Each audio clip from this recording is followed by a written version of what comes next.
بسم اللہ الرحمن الرحیم۔ نواز شریف صاحب، میں ایک عام پاکستانی شہری ہوں۔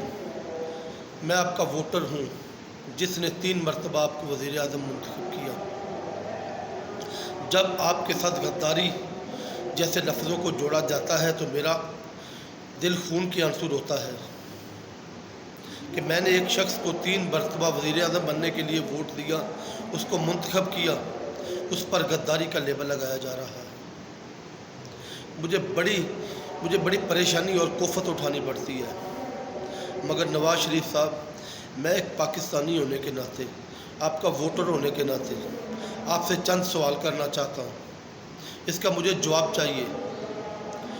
آپ کا کوئی بھی پارٹی کا لیڈر دے دے، آپ کا کوئی بھی موجودہ سپورٹر مجھے سوشل میڈیا پر کسی بھی جگہ ان سوالوں کا جواب دے دے تو میں مطمئن ہو جاؤں گا کہ میرا لیڈر نواز شریف ایک محب وطن لیڈر ہے۔ غداری کا سرٹیفکیٹ لگانے والے خود غدار ہیں۔ میرا پہلا سوال، آپ نے بنگلہ دیش کی بات کی۔ سب کو پتہ ہے بنگلہ دیش پاکستان کے لیے ایک زخم ہے۔ ہمارے دشمن تو ہمارے ان زخموں پر نمک پاشی کی کوشش کرے تو سمجھ آتی ہے۔ جب آپ جیسا لیڈر 3 مرتبہ کا وزیر اعظم جب بنگلہ دیش کی بات کرے اور ہمارے زخموں پر نمک چھڑکنے کی کوشش کرے تو کیوں کرے؟ سب کو پتہ ہے بنگلہ دیش ایک پلاننگ کی سازش تھی۔ بنگلہ دیش کے پیچھے کئی سال کی، کئی دہائیوں کی سازش تھی۔ وہاں ایسی تنظیموں کی جڑوں کو عوام کے اندر مضبوط کیا گیا، پھر ایک سیاستدان کو اپنے ساتھ ملایا گیا۔ یہ ناانصافیاں نہیں تھیں، یہ انڈیا کی پوری پلاننگ کے تحت ہوا تھا۔ آپ جب کہتے ہیں مجیب الرحمان میرا ہیرو ہے، پاکستان میں کوئی اور بنگلہ دیش نہ بنے، میں پاکستان میں ایک اور بنگلہ دیش بنا دوں گا۔ جب آپ انٹرنیشنل اسٹیبلشمنٹوں کو، آپ کی کئی تقریریں موجود ہیں، میں نے آپ کے لیے کیا کیا نہیں کیا، میری مدد کو کیوں نہیں آتے، ان کی اینٹ سے اینٹ کیوں نہیں بجاتے، آپ نے کئی دفعہ پکارا۔ آپ کی ان تقریروں کا مقصد کیا ہے؟ آپ کی بنگلہ دیش بنانے والی باتوں کا مقصد کیا ہے؟ مجیب الرحمان کو اپنا ہیرو کہنے کے پیچھے مقصد کیا ہے؟ مجھے اس سوال کا جواب دیں۔ میرا دوسرا سوال آپ سے یہ ہے کہ بمبئی حملے 2009 میں ہوئے، ساری دنیا کو پتہ ہے اجمل قصاب کو انہوں نے کئی ماہ پہلے نیپال سے پکڑا تھا۔ یہ پوری انڈین پلاننگ تھی۔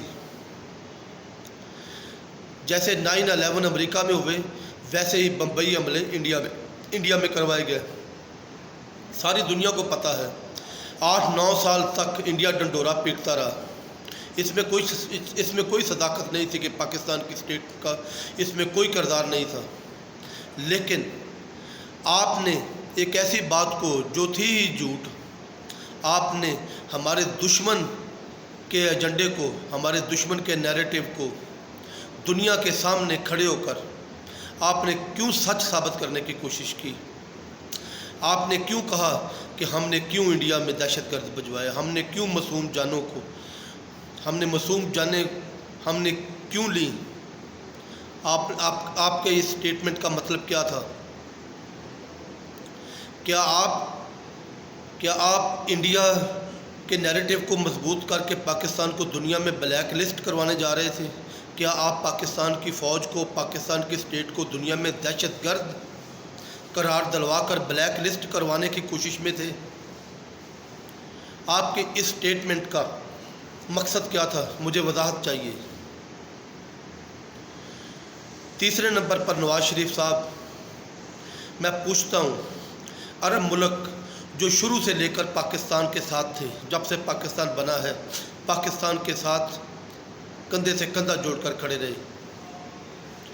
سعودی عرب کا، UAE کا اور دوسرے اسلامی عرب ملکوں کا انڈیا کے ساتھ تعلق کب مضبوط ہوا؟